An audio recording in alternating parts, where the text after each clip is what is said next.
Hello hi friends, welcome to Navyashree kitchen YouTube channel. ಇವತ್ತು tomato bath ಹೇಗೆ ಮಾಡೋಣ ಅಂತ ನೋಡೋಣ ಬನ್ನಿ. ಈಸಿಯಾಗಿ ಲಂಚ್ ಬಾಕ್ಸ್ ಇಲ್ಲ ಮತ್ತು ವಯಸ್ಸಾದವ್ರಿಗೆ ಎಲ್ಲರಿಗೂ ಈಸಿ ಆಗುತ್ತೆ.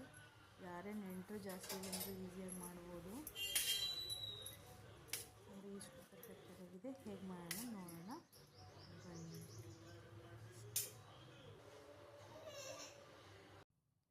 ಈಗ ಮಸಾಲ ರೆಡಿ ಮಾಡ್ಕೊಳ್ಳೋಣ.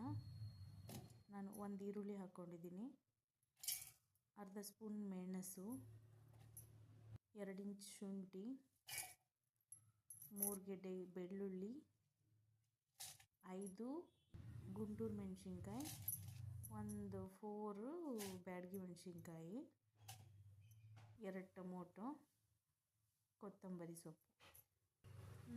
ತೆಂಗಿನಕಾಯಿ ಹಾಕೋತಾರೆ, ನಾನೇನು ಯಾವಾಗಲೂ ಅಷ್ಟೇ ಹಾಕಲ್ಲ.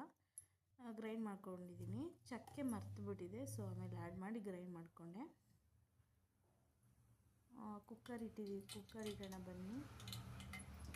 ಎಣ್ಣೆ ಕಾಯಿಗೆ ಬಿಡೋಣ. 2 ಮರಾಠಿ ಮೊಗ್ಗು, 1 ಅನಾನಸ್ಸು, 4 ಏಲಕ್ಕಿ, ಪಲಾವ್ ಎಲೆ 2, ಉದ್ದಕ್ಕೆ ಕಟ್ ಮಾಡಿರೋ ಈರುಳ್ಳಿನ ಫ್ರೈ ಮಾಡ್ಕೊಳ್ಳೋಣ. ನೆನೆಸಿರೋ ಬಟಾಣಿ ತೊಗೊಂಡಿದ್ದೀನಿ, ಇದನ್ನು ನೀಟಾಗಿ ಫ್ರೈ ಮಾಡ್ಕೊಳ್ಳೋಣ. ಟೊಮೊಟೊ ಹಚ್ಚಿಟ್ಕೊಂಡಿದ್ದೀನಿ ನಾನು, 5 ಟೊಮೊಟೊ ತೊಗೊಂಡಿದ್ದೀನಿ. ಇಡೀ ಟೊಮೊಟೊ ಆದರೆ ಬೆಸ್ಟು, ಟೊಮೊಟೊ ಬಟ್ಟು ಚೆನ್ನಾಗಿರುತ್ತೆ. ನೀಟಾಗಿದ್ದು ಬೇಯೋಕ್ಕೆ ಬಿಡೋಣ. ಸ್ವಲ್ಪ ಅರಿಶಿನ ಹಾಕ್ಕೊಳ್ಳೋಣ, ಮಿಕ್ಸ್ ಮಾಡೋಣ. ಮಿಕ್ಸ್ ಮಾಡಿ ನೋಡಿ ಟೊಮೊಟೊ ಎಲ್ಲ ಬೇಯೋದಿರೋದು. ರುಬ್ಬಿರೋ ಮಸಾಲೆ ಹಾಕ್ಕೊಳ್ಳೋಣ. ಇದು ಮನೆಯಿಂದ ಯೂಸ್ ಮಾಡಿಕೊಂಡು ಮಾಡ್ಬೋದು, ಮತ್ತು ಯಾರು ಎಷ್ಟೇ ಜನ ಬಂದರೆ ಈಸಿಯಾಗಿ ಬ್ರೇಕ್ಫಾಸ್ಟ್ ಮಾಡಿಕೊಡ್ಬೇಕು ಅಂದರೆ ಕಡಿಮೆ ಸಮಯದಲ್ಲಿ ಮಾಡ್ಬೋದು. ರುಚಿಗೆ ತಕ್ಕಷ್ಟು ಉಪ್ಪು ನಾನು ಈಗಲೇ ಫಸ್ಟೇ ಹಾಕ್ಬಿಡ್ತೀನಿ. ನೋಡಿ ಮಸಾಲೆ ಹೀಗೆ ಸಿಮ್ಮಲ್ಲೇ ಬೇಯಿಸಬೇಕು. ನೋಡಿ ಈ ಥರ ಎಣ್ಣೆ ಬಿಟ್ಕೊಂಡಿದೆ ನೋಡಿ, ಗೊತ್ತಾಗುತ್ತೆ ಅದು. ಈಗ ಅದು ಮಸಾಲೆ ಹಸಿ ವಾಸನೆ ಎಲ್ಲ ಹೋಗೋವರೆಗೂ ಬಿಡಬೇಕು. ಅಕ್ಕಿ ತೊಳೆದಿಟ್ಕೊಂಡಿದ್ದೆ ನಾನು, ಅಕ್ಕಿ ಆ್ಯಡ್ ಮಾಡಿಕೊಂಡು ನೀಟಾಗಿ ಮಿಕ್ಸ್ ಮಾಡ್ಕೊಳ್ಳೋಣ. ಈಗ 2 ಗ್ಲಾಸ್ ಸಣ್ಣ ಅಕ್ಕಿ ತೊಗೊಂಡಿದ್ದೀನಿ. ನಿಮಗೆ ಯಾವುದು ಬೇಕಾದರೂ ಕುಕ್ಕರ್ಗೆ ಮಾಡ್ಕೊಬೋದು.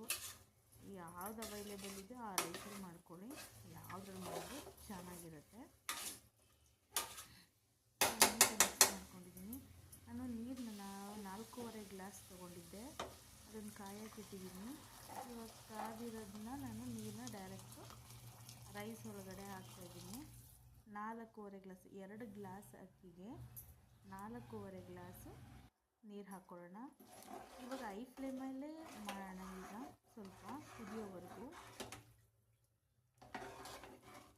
ನೀಟಾಗಿ ಮಿಕ್ಸ್ ಮಾಡ್ತಾ ಇರಿ. ನೋಡಿ ಇವಾಗ ಕುದೀತಿದೆ ನೋಡಿ ಎಷ್ಟು. ಈಗ ಐ ಫ್ಲೇಮಲ್ಲೇ ಈ ಥರ ಕುದಿಸೋಣ. ಈಗ ಪ್ಲೇಟ್ ಮುಚ್ಚಿ ಈಗ ಸಿಮ್ ಮಾಡಿ. ಯಾವತ್ತೇ ಆಗಲಿ ಸಿಮ್ಮಲ್ಲೇ ಅಡುಗೆ ಮಾಡಿದ್ರೆ ತುಂಬ ಚೆನ್ನಾಗಿರುತ್ತೆ. ಮತ್ತು ನೀವು ಒಂದು 2 ಟೈಮ್ಸ್ ಈ ಥರ ಮಿಕ್ಸ್ ಮಾಡ್ಕೊಳ್ಳಿ. ಈ ಥರ ಎಲ್ಲ ಮಸಾಲೆ ಪ್ರತಿಯೊಂದು ಮಸಾಲೆ ನೀಟಾಗಿರುತ್ತೆ.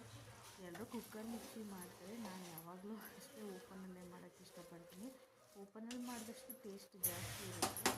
ಇವಾಗ ಕುಕ್ಕರಲ್ಲಿ ಮಾಡಿದರೆ ಮೇಲ್ಗಡೆ ಎಲ್ಲ ಬಂದ್ಬಿಡೋ ಆ ಥರ ಆಗುತ್ತೆ. ಅದರಿಂದ ನಾನು ಓಪನಲ್ಲೇ ಮಾಡೋದು. ನೋಡಿ ಎಷ್ಟು ಚೆನ್ನಾಗಿ ಬಂದಿದೆ ನೋಡಿ, ಉದುರಾಗಿದೆ, ತುಂಬ ಚೆನ್ನಾಗಿ ಬಂದಿದೆ.